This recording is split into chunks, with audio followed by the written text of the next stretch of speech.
el que desarrolla esa teoría es Francis Galton, un británico. Y él es el que inventa el eugenismo, él es el que le pone nombre. Eugenismo viene de dos raíces griegas que quiere decir bien nacido. Y la idea de Galton era, esta es una cita de Galton, dice, no sería posible deshacerse de los indeseables y multiplicar a los deseables. Porque lo que decía Galton era que la gente de bajos recursos, los pobres, eran supuestamente retrasados mentales y por eso no debían de gobernar. Mientras que las clases gobernantes eran, por supuesto, muy listas. ¿Por qué? Porque tenían suficiente sangre alemana. Esta es la teoría eugenista. Esta teoría tiene sus orígenes en la antigüedad clásica. Sabemos que en algunas ciudades-estado griegas se practicaba en la antigüedad el eugenismo. Por ejemplo, en Esparta se buscaba deshacerse de los indeseables y multiplicar a los deseables. Para los espartanos, este era un asunto castrense, ¿no? Entonces, cuando nacía un bebé, el Estado examinaba al bebé, había un inspector que examinaba al bebé, y si se determinaba que el bebé probablemente no sería un buen soldado, entonces lo tiraban en una cañada. Isaac, un extraordinario historiador israelí, un gran experto de la antigüedad clásica, en un libro muy importante que se llama La invención del racismo en la antigüedad clásica. Esta es una cita de él, y él dice, Francis Galton fue uno de muchos cuyo racismo se influenció de distorsionar las ideas de Darwin. Otras influencias son los textos eugenistas de Platón, Aristóteles y Plutarco. Es importante nunca confundir a Galton con Darwin. Darwin no se merece que lo confundan con Galton. Eran primos segundos, pero pues uno no escoge a la familia. La teoría de Darwin dice que la información superior es la que deja mayor descendencia. Esa es la definición de información superior. Cuando tú dejas mayor descendencia es porque algún rasgo tienes que te ha permitido dejar más descendencia y por lo tanto esa información se vuelve más común en la siguiente generación y así sucesivamente. Por lo tanto, los rasgos superiores son los que dejan mayor descendencia. Esto es por definición. Mientras que Galton estaba diciendo precisamente lo opuesto. Él estaba diciendo que la gente que más hijos tenía, que ya para la época de Galton eran la gente de bajos recursos, eran los inferiores, y que la gente que menos se reproducía eran los superiores. Entonces, lo que hizo Galton fue poner la teoría de Galton precisamente de cabeza. Él no era darwiniano.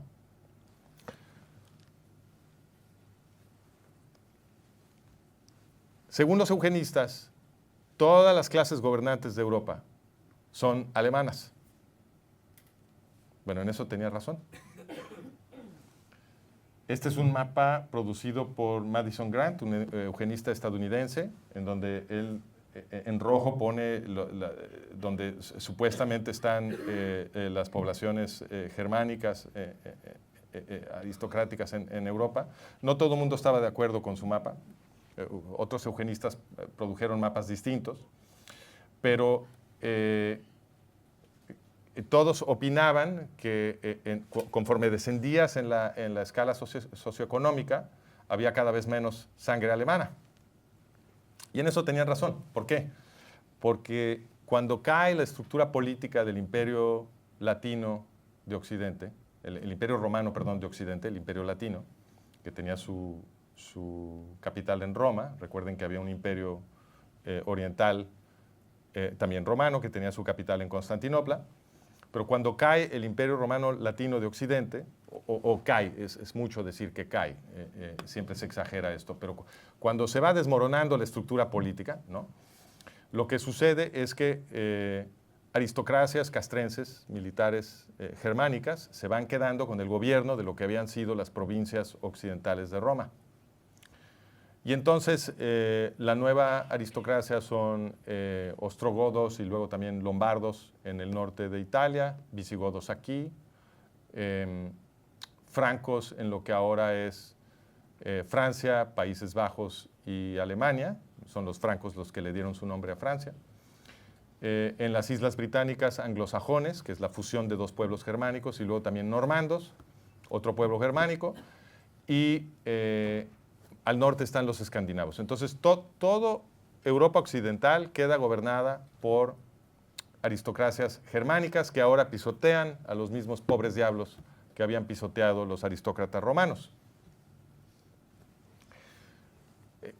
Pasa algo de tiempo y los reyes alemanes, que habían sido primero arrianos, se habían ido convirtiendo a lo que la Iglesia Católica considera una herejía del cristianismo, que había sido propugnada por un sacerdote alejandrino llamado Arriano.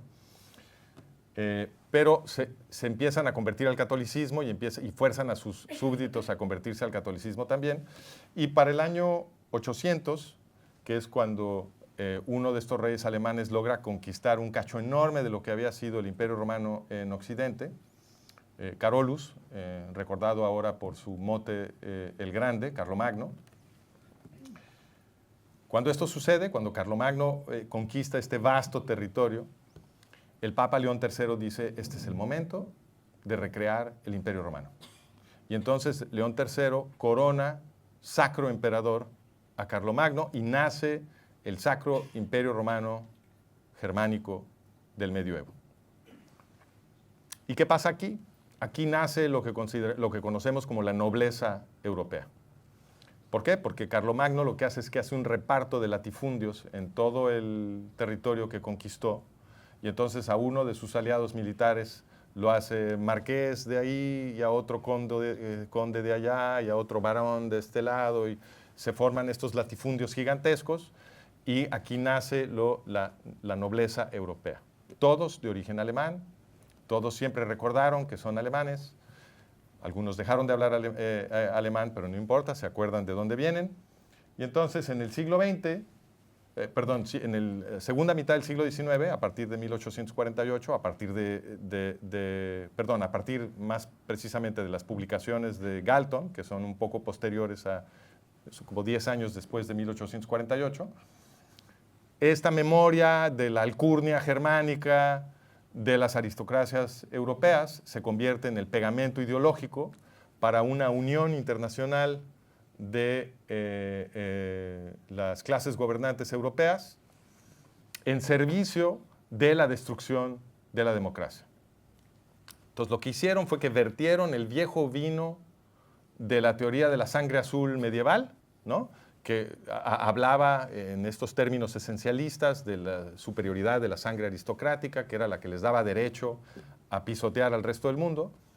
Y ese viejo vino lo vierten en esta nueva botella pseudocientífica del eugenismo, que lo que hace es hablar primero de germoplasma, y luego, cuando la teoría de Mendel se vuelve aceptada, empiezan a hablar de genes, esta pseudociencia lo que afirma es que los genes de los alemanes los vuelven listos, y los que no son alemanes son retrasados mentales. ¿Okay?